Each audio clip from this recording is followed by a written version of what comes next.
Hello everyone. Welcome to Master Mains PYQ program of NEXT IAS. So today we will discuss another question of environment that was asked in your UPSC CSC Mains 2023 GS3 paper.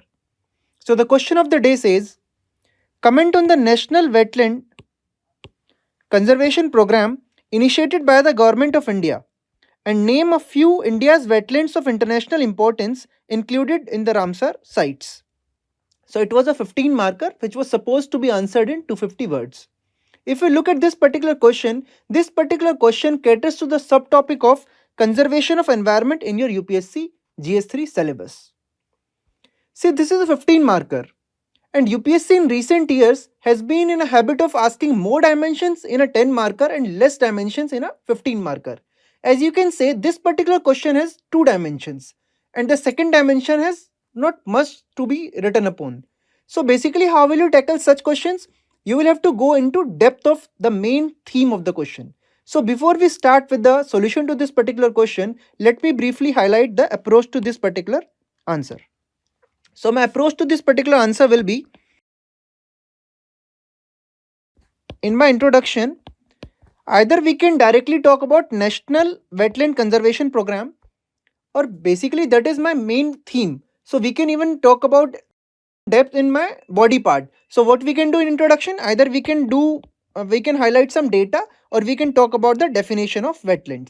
Then in my body part 1, we will explore what is this National Wetland Conservation Programme in detail. Then we will talk about its success. Then we will talk about its limitations. Then we will talk about the way forward.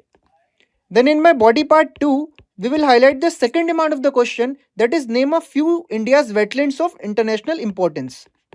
So we will be talking about some of the Ramsar sites of India, and finally we will conclude our answer on a optimistic note. So basically, once this approach is clear to me, even the question of a 15 marks, which is having less dimensions to be talked about, can be addressed very easily. So to begin with, the National Wetland Conservation Programme, it is a centrally sponsored scheme that was started in 1985 with the primary objective of maintaining and restoring the ecological integrity of wetlands. The Ramsar Convention definition. What Ramsar Convention says on wetlands? Its definition of wetlands includes marshes, floodplains, river, lake, coral reef, mangroves, and any other marine body no deeper than 6 meters at low tide. And it even includes the man-made wetlands, which are used to treat these wastewater bodies or reservoirs. So basically, this is the brief definition of wetlands. India has lost 2 of the every 5 wetlands in last 30 years, which is a very shocking statistics in the backdrop of our pride of taking a tally of Ramsar sites to 75 after 75 years of our independence. Wetlands, these are being these are controlled under the Wetlands Conservation Rules of 2017. If we talk about various states of India, Tamil Nadu is one state that holds the designation of hosting the maximum number of Ramsar sites in India out of 75, that is 14. So this is all about my this introductory part. We can cut short and use either the data or the definition or the direct headline about what is this National Wetland Conservation Programme. It depends upon you, the way you want to start your answer. Ministry of Environment, Forest and Climate Change. It provides financial assistance to states and union territories for National Wetland Conservation Programme as well as National Lake Conservation Plan for the management of wetlands as well as lakes respectively. In order to just enhance better synergy and avoid overlap, both of these schemes, that is National Wetland Conservation Programme as well as National Lake Conservation Plan, these were submerged into a single centrally sponsored scheme in February 2013. And what is the name of this centrally sponsored scheme? National Plan for Conservation of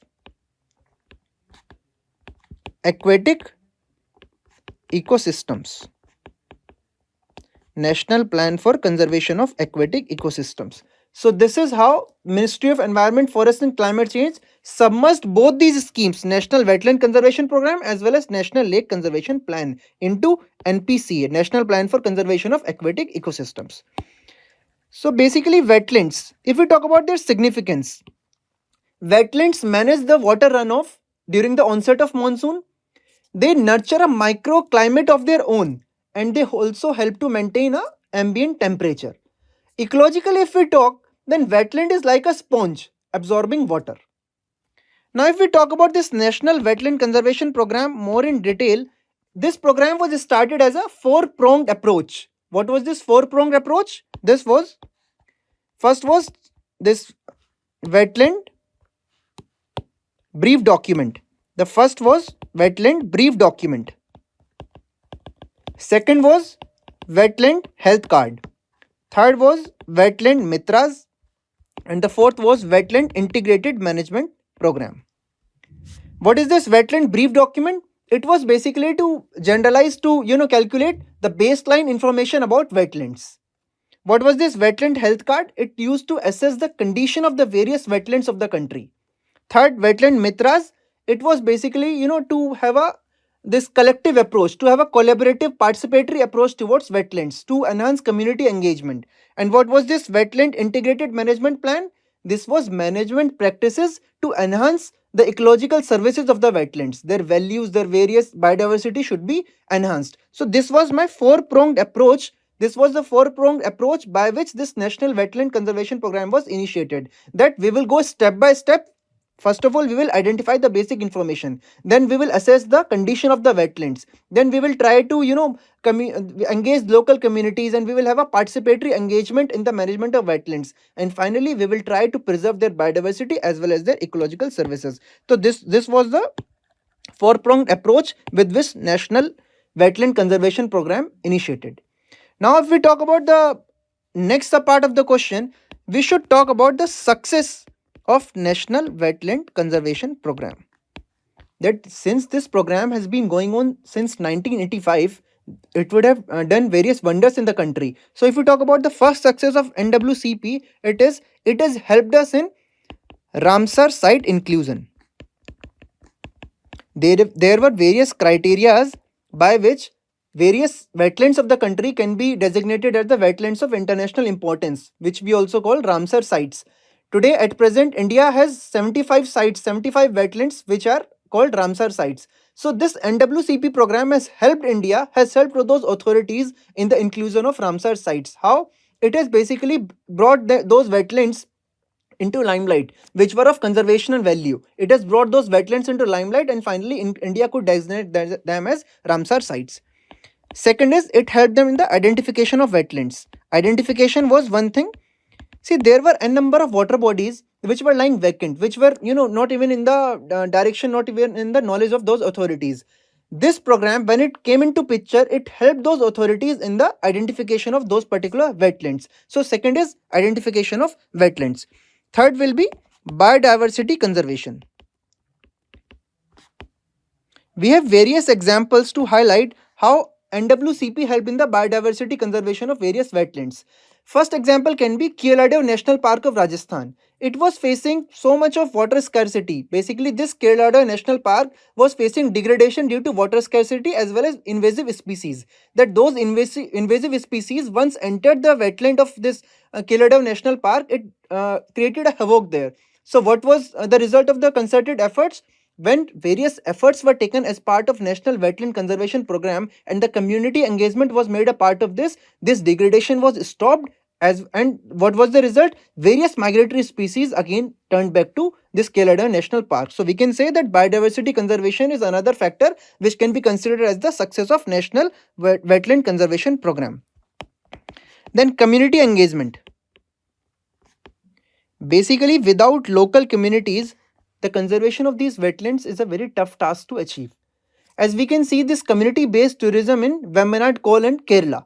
This is a perfect example to highlight how this National Wetland Conservation Program bore fruit for the engagement of various local communities for the overall success of wetland management in the country. So these were various success.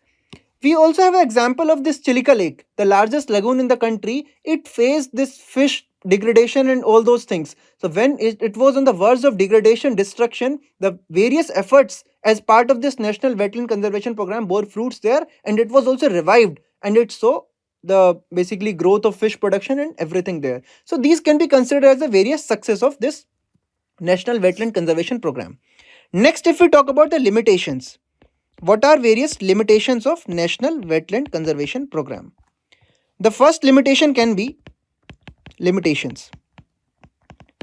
Role of state government.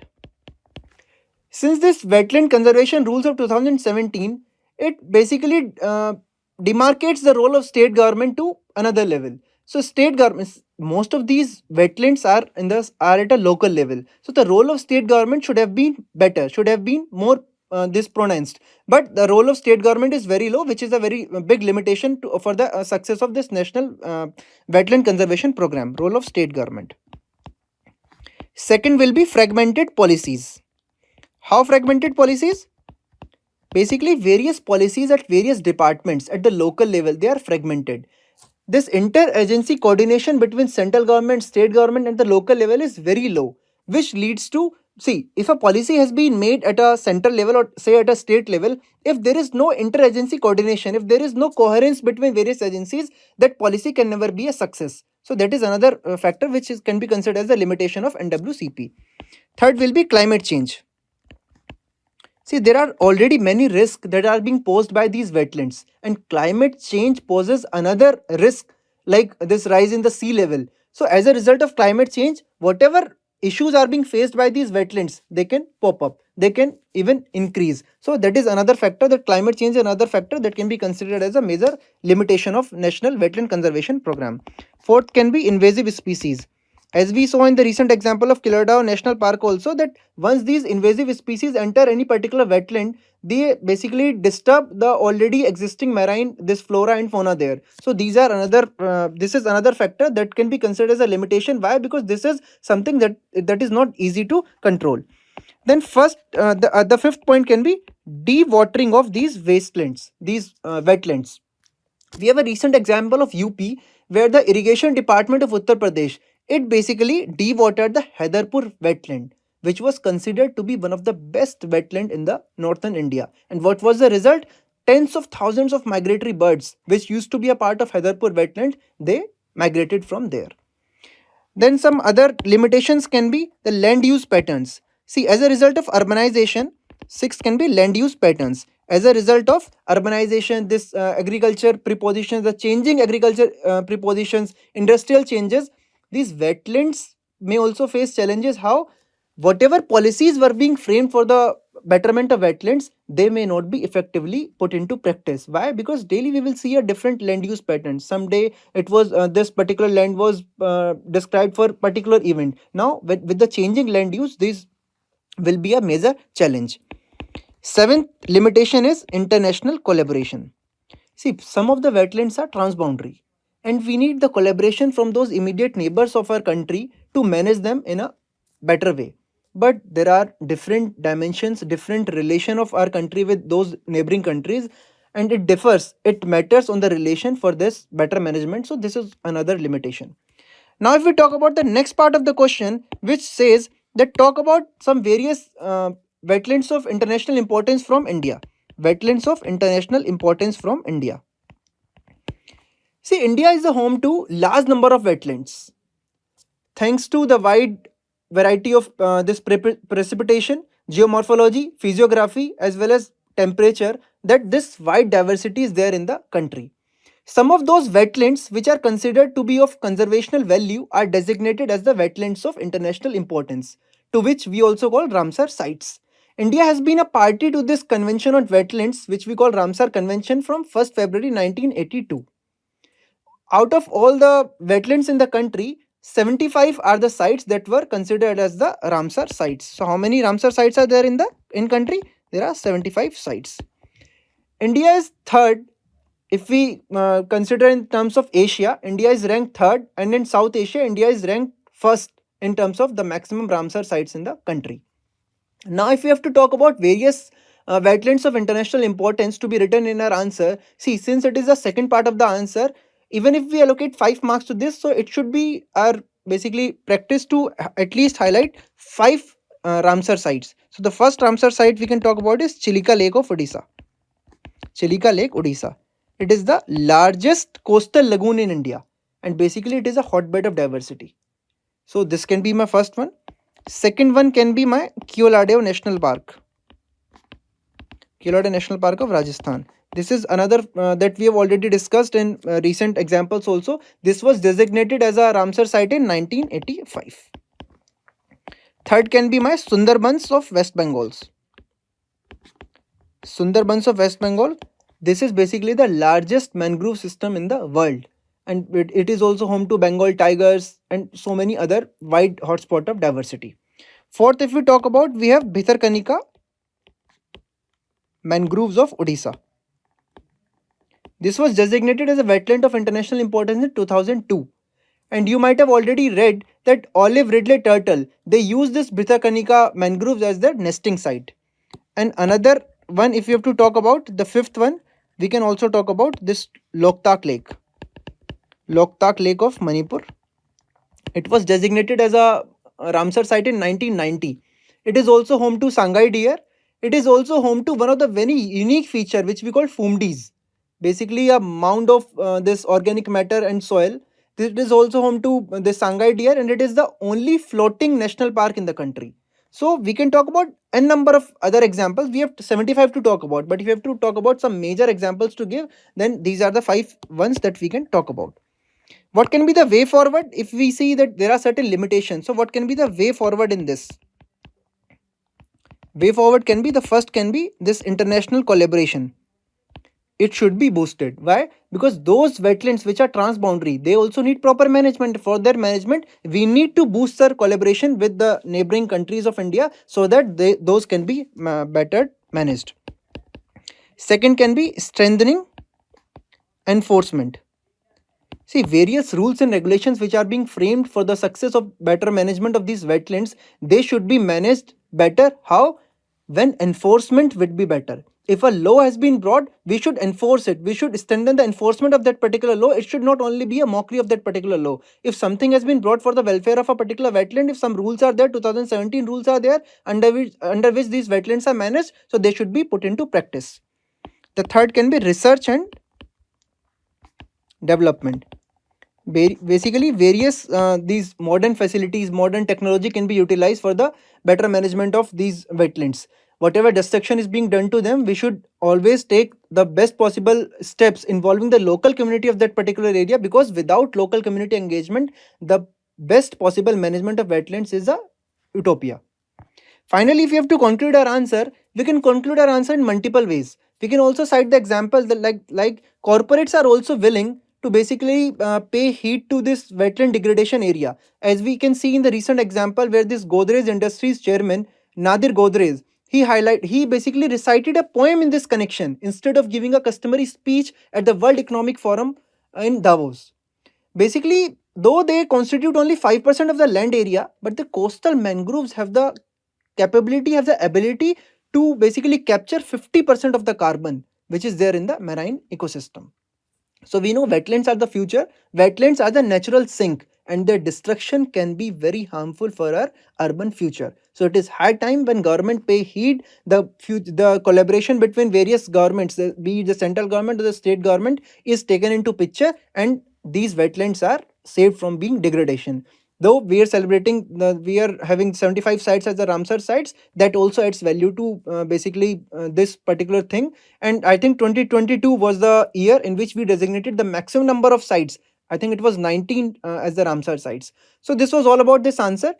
See, you have to understand one thing. If a question is asking you least particular dimensions, but the marks are 15, if it is asking one particular dimension in 15 marks, then you need to go into the depth. You will not have to see that the question is not asking about success limitations or something like that, but you will have to go into deep of that particular question, and you will have to explore various hidden dimensions of that particular topic. Then only you can expect good number of marks in your examination. So that was all about this answer. We'll meet in some other video tomorrow.